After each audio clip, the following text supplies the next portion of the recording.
జనసేనలో వర్గపోరు కుమ్ములాటలు శృతిమించిపోయాయి. రెండు గ్రూపుల మధ్య ఆధిపత్య పోరుతో పార్టీ భ్రష్టు పట్టుకుపోతోందన్న విమర్శలు వస్తున్నాయి. అధిష్టానం సీరియస్ అవ్వడంతో పైకి మాత్రం చల్లబడినట్లుగానే కనిపిస్తున్నా లోపల మాత్రం అగ్గి రగులుతూనే ఉందనే ప్రచారం జరుగుతోంది. ఇద్దరు నేతలు పార్టీకి నష్టం చేస్తున్నారనే విమర్శలు వస్తున్నాయి. వారిరువురు తమ వ్యక్తిగత విభేదాలను పార్టీతో ముడిపెట్టి తిట్టుకోవడంతో జనసేన ప్రతిష్ట మంట కలుస్తోందనే మాట వినిపిస్తోంది. ఇంతకీ ఎవరా నేతలు, ఏంటి వారి గొడవలు? కుటుంబ పరంగా విడిపోయిన నేతలు పార్టీలో రచ్చ చేయడాన్ని ఎలా చూడాలి, ఏమనాలి? చిత్తూరు జనసేనలో గొడవలపై ఇన్సైడ్ స్టోరీ. రాజకీయ పార్టీల్లో విభేదాలు, గ్రూపులు సహజం. వైసీపీ, కూటమి అనే తేడా లేదు. నేతల మధ్య కీచులాటలు కామన్. చిత్తూరు జనసేనలో ఇదే పరిస్థితి ఉంది. ఇక్కడ 4-5 గ్రూపులున్నాయి. తిరుపతి జనసేన ఎమ్మెల్యే ఆరణి శ్రీనివాసులు, ఈ నేత సమీప బంధువు ఆరణి కవిత మధ్య వర్గపోరు తారాస్థాయికి చేరింది. పార్టీ నేతలలో ఎవరు ఏ పదవిలో కొనసాగుతున్నారనే అంశంపై స్పష్టత లేదు. ఎవరు పెద్ద, ఎవరు చిన్న, ఎవరు ఎవరిని నియంత్రించాలన్న విషయంలో క్లారిటీ లేకపోవడంతో ఎవరికి వారే యమునా తీరు అన్న చందంగా వ్యవహారం సాగుతోంది. ఆరణి కవిత పాయింట్ ఆఫ్ కాంటాక్ట్ పీఓసీ పదవిలో ఉన్నారు.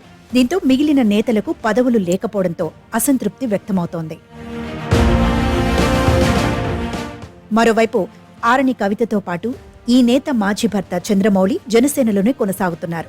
ఆస్తి సహా పలు కారణాలతో విడిపోయి వేరువేరుగా ఉంటున్నారు. వీరి మధ్య ఉన్న వ్యక్తిగత విభేదాలకు పార్టీ రంగు పులుముకొని పరస్పర విమర్శలు, ఆరోపణలు చేసుకుంటోన్న క్రమంలో జనసేన రాజకీయాలు వేడెక్కుతున్నాయి. ఈ క్రమంలోనే కవితకు వ్యతిరేకంగా కూటమి పార్టీలతో ముడిపెట్టి మీడియాలో వార్తలు రావడంతో పాటు సోషల్ మీడియాలో పెడుతోన్న పోస్టులు వివాదాస్పదమవుతున్నాయి. వ్యక్తిగత అంశాల్లోకి పార్టీని లాగడం ఏంటన్నది కవిత ప్రశ్న. ఇదేదో వైసీపీ నేతలు చేస్తున్నారనుకుంటే పొరపాటు. జనసేన నేతలే ఇలా చేస్తున్నారన్న అనుమానాలు ఉన్నాయి. రాజకీయాల్లో మహిళల ఎదుగుదలను ఓర్చుకోలేక ఇలా చేస్తున్నారంటూ జనసేన ప్రతిష్టకు నష్టం చేస్తే సహించబోనని ఈ నేత ఇచ్చిన వార్నింగ్ జనంలోకి బలంగానే వెళ్ళింది. మరోవైపు మాజీ భర్త చంద్రమౌళి సహా మరో 5 జన సైనికుల నుంచి తనకు ప్రాణహాని ఉందని కవిత ఆందోళన వ్యక్తం చేయడం చర్చకు తావిస్తోంది. పార్టీ నాయకత్వం తనకు ఇచ్చిన పదవిని చూసి ఓర్చుకోలేక కుట్రలు చేస్తున్నారని కవిత అనుమానిస్తున్నారు. లేనిపోని ఆరోపణలు, విమర్శలతో తన నుంచి పదవి లాక్కోవాలని చూస్తే సహించేది లేదని హెచ్చరించటం చర్చనీయాంశంగా మారింది. దీంతో చంద్రమౌళితో పాటు ఈ నేత అనుచరులు కవిత మహానటి అంటూ కౌంటర్ ఇవ్వటంతో జనసేన రాజకీయాలు రచ్చరచ్చ అవుతున్నాయి. పోలీసులను అడ్డం పెట్టుకుని కూటమి ఎమ్మెల్యే పేరు చెప్పుకొని కవిత సెటిల్మెంట్ చేస్తున్నారన్న ఆరోపణలు వస్తున్నాయి. అలాగే దందాలు, దౌర్జన్యాలు శృతిమించిపోయాయన్న అభియోగాలు రగడకు దారితీస్తున్నాయి.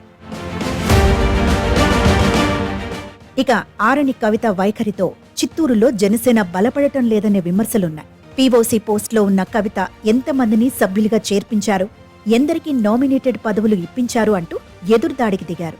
ఎప్పటినుంచో పార్టీ కోసం కష్టపడ్డ వారికి పదవులు లేకుండా కనీసం సభ్యత్వం లేని వారికి పదవులు ఇవ్వడం ఏంటని కవితపై వ్యతిరేక వర్గం మండిపడింది. ఈ నేత విమర్శలు, ఆరోపణలతో కూటమికి దెబ్బ పడుతుందని ఆవేదన వ్యక్తం చేశారు.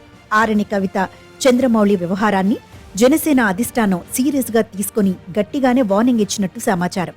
వ్యక్తిగత అంశాలను పార్టీకి జోడించి జనసేన ప్రతిష్టను దెబ్బతీస్తే సహించబోమని హెచ్చరించిందనే ప్రచారం జరుగుతోంది. చిత్తూరు జనసేనలో విభేదాలు మున్ముందో ఎలాంటి పరిణామాలకు దారితీస్తాయో చూడాలి.